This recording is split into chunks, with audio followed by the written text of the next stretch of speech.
girlfriend said, "I need space, let's just be friends." I replied, "Sure." Then I removed her name from joint subscriptions, reclaimed her car keys, and changed our Netflix password. 72 hours later, she was knocking desperately on my door.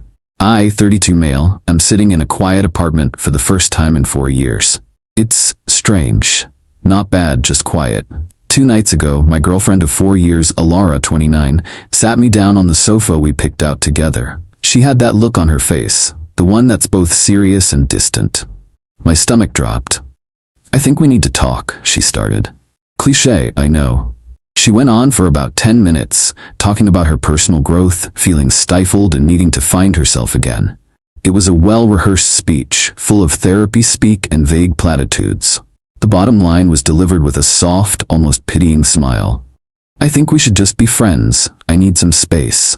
I've seen this movie before. I've read the Ada posts. The classic move here is to get emotional, to plead, to ask what I did wrong. I felt the sting, don't get me wrong. It felt like a punch to the gut. But looking at her, seeing the rehearsed sincerity, something in me just clicked into place. This wasn't a negotiation, it was a declaration. So I didn't cry, I didn't raise my voice, I just nodded slowly and said, "Okay, if that's what you want." She seemed taken aback. "Oh, well, good. I'm glad you're being so mature about this." She said she'd stay at her friend Chloe's place for a few days to give us both some breathing room. She packed an overnight bag, gave me a quick, awkward hug, and left. The moment the door clicked shut, I let out a breath I didn't realize I was holding. The hurt was there, a dull ache in my chest, but underneath it was a strange sense of clarity. Friends. She wanted to be friends. Okay, so I decided to treat the situation with the exact logistical reality she had proposed. We were friends now, not partners. Our lives, therefore, needed to be decoupled. I'm a methodical person. I like lists. I opened my laptop and made one. Shared subscriptions. I went through my credit card statements. The big ones were easy. Netflix, Spotify Family Plan, the meal kit delivery service we both loved. I have the master accounts for all of them. I changed the passwords. Then I went into the Spotify plan and removed her account. For the meal kit, I simply canceled the subscription. It was due to renew tomorrow anyway. Cost saved, roughly $110 a month. The car, this was the big one. About 2 years ago, Alara's old car died. I'd just gotten a promotion, so I bought a new reliable sedan. The car is entirely in my name. The title, the loan, the insurance, all me. She was the primary driver since I work from home and barely use it. It was, for all intents and purposes, her car in practice, but my car on paper. A friend does not drive a car that I am legally and financially responsible for. The insurance liability alone is a nightmare. I sent her a text. Not angry, just factual. Hey, since we're taking space and figuring things out as friends, I'm gonna need the car back. The insurance is a bit complicated if a non-resident is the main driver. Let me know when is a good time for me to get the keys. I can come to you. Apartment. We live in my apartment. My name is the only one on the lease. She moved in 2 years ago. There's no legal entanglement there, which is a relief. I didn't change the locks yet. I figured I'd give her a chance to get her things like a normal person. I did all of this calmly over the course of about an hour. It wasn't about revenge, it was about boundaries. It was about accepting the new reality she had created for us. If we are just friends, then this is what being just friends looks like. The text about the car was sent about 48 hours ago. She read it, no reply. The meal kit service sent her an email saying the account was canceled. She would have discovered the Netflix and Spotify passwords didn't work the first time she tried. It's been radio silence. Until now, there's a knock at the door. Not a normal knock. It's fast and sharp, insistent. I know it's her. And based on the sound of it, she's not here to be my friend. Update 1. Thank you for all the comments and DMs. It's wild how many people have been through something similar. It helps to know I'm not crazy for reacting the way I did. So, the knocking. I took a deep breath, walked to the door, and looked through the peephole. Yep, Alara, she looked frazzled. Her hair was messy and her face was pinched with irritation. I opened the door. "What the hell is your problem?" she started. Not even a hello. I leaned against the doorframe. "I'm not sure what you mean, Alara. My Spotify logged me out mid-song. Netflix won't work, and you're demanding the car back? What are you doing? I kept my voice even. I'm doing what you asked. You said you wanted space, that you wanted to be friends. Friends don't share streaming accounts or pay for each other's cars. I'm just tidying things up. She stared at me, her mouth slightly open, as if I'd just started speaking a different language. Tidying things up? I said I needed space, not that you should blow up our entire life. I needed that car for work tomorrow. I understand it's inconvenient, I said, and I genuinely did. But the car is my property and my liability. I can't have someone who doesn't live here be its primary driver. It's an insurance thing. You can get your stuff from the apartment whenever you'd like. Just give me a heads up so I can be here. This is where the entitlement really came out. My stuff? We live here, and that's my car. You bought it for me. I bought it while we were in a committed relationship, I corrected her gently. That relationship is now over, according to you. We're friends. This is me, treating you like a friend. She threw her hands up in the air. This is ridiculous. This isn't how you treat a friend. This is petty and vindictive. My God, Leo was right about you. Bingo, the name hung in the air. Leo, her work friend. The one she'd been having after-work drinks with a little too often for the past 2 months. The one whose name popped up on her phone at all hours. My gut had been screaming about Leo for weeks, but I'd pushed it down. I'd trusted her. I must have let a flicker of something show on my face because she immediately tried to backtrack. That's not what I meant. Who's Leo, Alara? I asked, my voice still quiet. He's just a friend from work. He's been so supportive through all of this. All of what? Your decision to end our 4-year relationship? You're twisting my words, she snapped.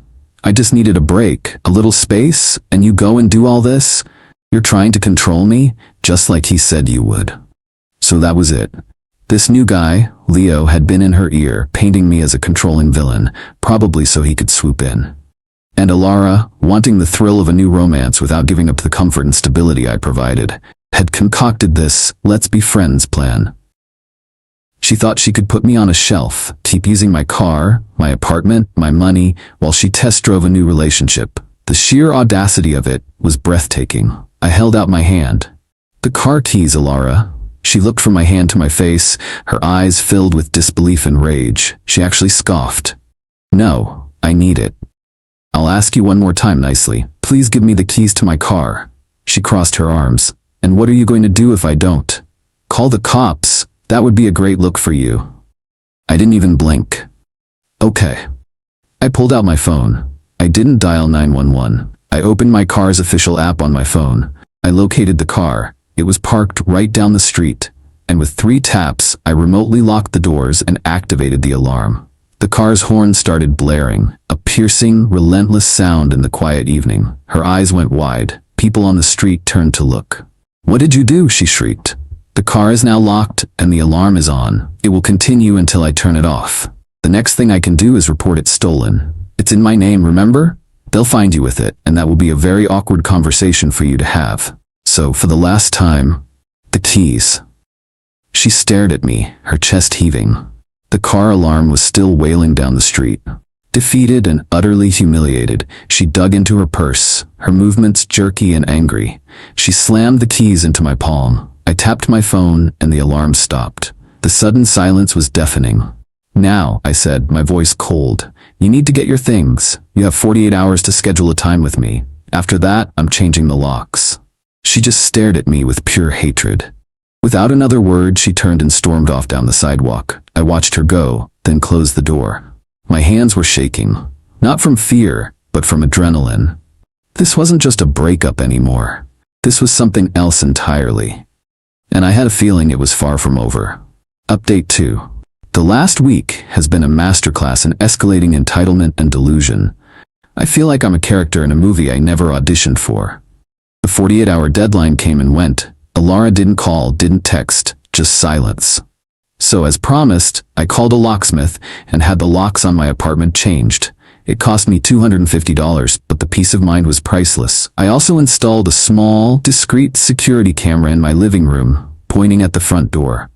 A little voice told me it would be a good investment. That little voice was right. The day after I changed the locks, the first dirty trick happened. I got a call from my credit card company's fraud department. Apparently, someone had tried to report my card as stolen. They went through the automated system, but because some security questions were answered incorrectly, it was flagged for review. I confirmed the card was in my possession, and they added extra security notes to my account. Trick number 2 was far more serious and happened 2 days later. I got a calendar invite for a mandatory meeting from HR. The subject was just follow-up conversation.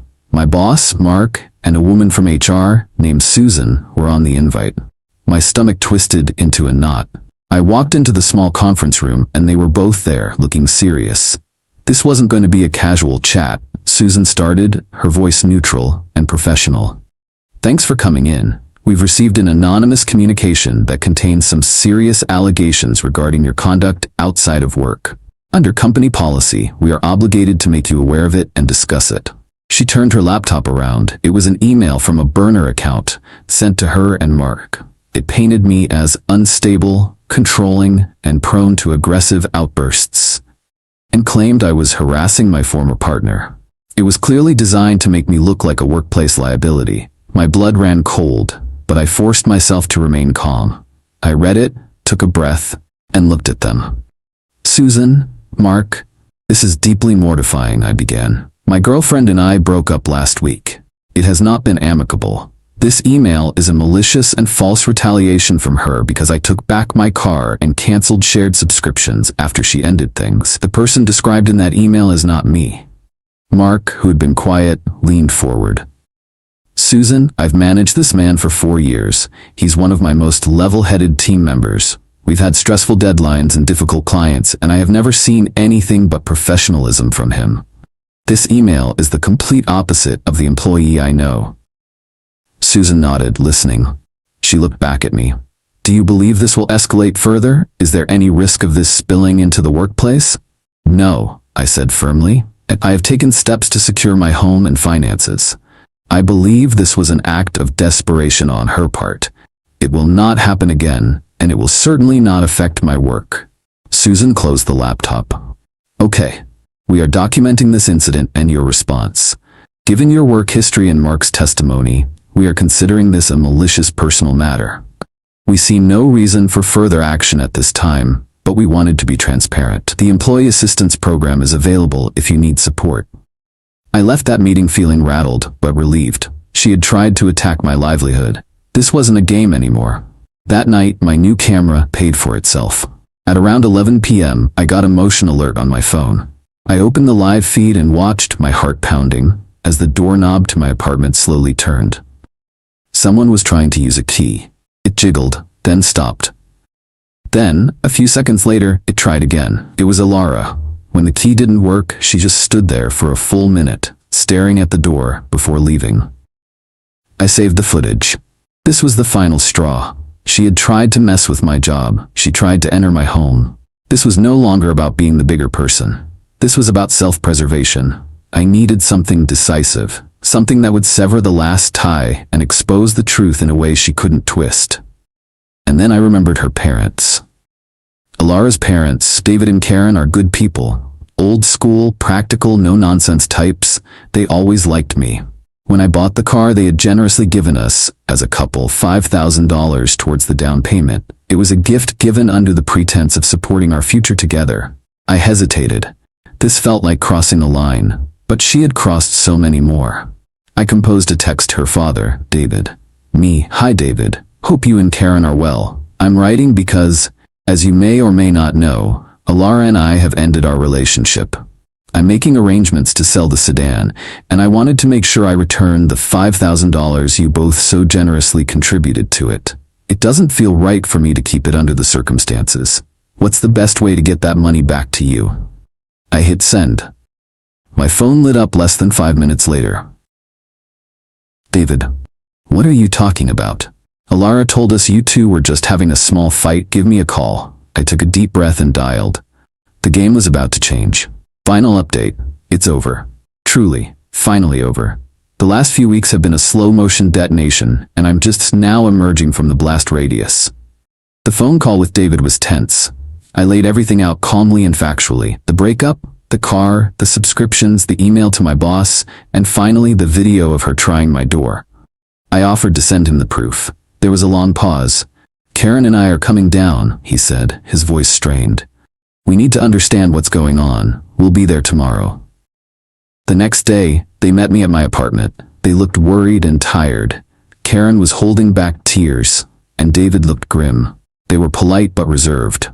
I could tell they were torn, wanting to believe their daughter but confronted with my serious accusations. We just want the full picture, Karen said softly. Alara is our daughter. She's very upset and says you're misinterpreting everything. I understand, I said. Words can be misinterpreted. Videos are harder to argue with. I showed them the footage from my camera on my laptop.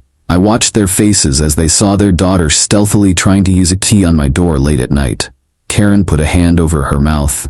David's face hardened. I want to believe there's an explanation for this, David said, though his voice lacked conviction. Then let's ask her, I suggested. I pulled out my phone. Why don't you call her? Right now. Put it on speaker. David looked at me, then at his wife and nodded. He dialed Alara. Hi, Dad? Her voice came through the speaker, sounding cheerful. Too cheerful. Alara, David said, his voice flat. Your mother and I are at my name's apartment. The silence on her end was immediate. What? Why? He's shown us a video of you from last night, trying to get into his apartment with an old key. I need you to explain that to me right now. What? That's crazy. I was just checking on him. I was worried, she stammered, the panic evident in her voice. You were worried at 11 p.m. and used a key you shouldn't have, without calling or knocking? David pressed. He's twisting things. He's trying to make me look bad. He stole my car, she shrieked, her voice rising to a hysterical pitch. He's offering to pay us back the $5,000 we gave you for it, David said coldly. Which is something you failed to mention. Just like you failed to mention you were dumped, not just in a small fight. What is going on, Alara? Her story completely fell apart live on speakerphone. She started crying, accusing, deflecting. It was a complete train wreck. David finally cut her off. We will talk about this later. Do not move. He hung up the phone and looked at me, his face etched with a mixture of fury and deep embarrassment. I apologize, he said. They summoned Alara to the apartment. When she arrived 20 minutes later and saw them, her face went white. The final confrontation wasn't a shouting match. It was an autopsy. Her parents, armed with the facts and her own self-incriminating phone call, calmly took her apart. Her lies about staying with Chloe, about Leo being just a friend, about me being the villain, it all came out. The consequences were quiet and brutal. Her parents told her they were ashamed of her deceit. They demanded she pay them back the $5,000 herself and cut off all other financial support. She was told to arrange removal of her belongings within 48 hours without their help. She was on her own. Alara sat there, hollowed out, the fight completely gone from her. She had built her plan on a foundation of lies, and I had simply knocked out the cornerstone. A professional moving service, which I assume she paid for with a credit card, showed up the next day. She waited in the truck while they quickly and impersonally cleared out her things. The process of selling the car took about 2 weeks. I got a few lowball offers before an online dealership gave me a fair price. They picked it up from my building's parking lot yesterday. The moment the funds cleared, I transferred the $5,000 to David and Karen. David's reply was short. We are deeply sorry for all of this. We wish you the best. I've blocked Alara, Leo, and anyone connected to them. I have no idea what their situation is, and the most freeing feeling in the world is that I genuinely don't care. The quiet in my apartment is no longer strange. It's peace. It's the sound of a chapter of my life, one filled with drama I never asked for. Finally, mercifully, ending.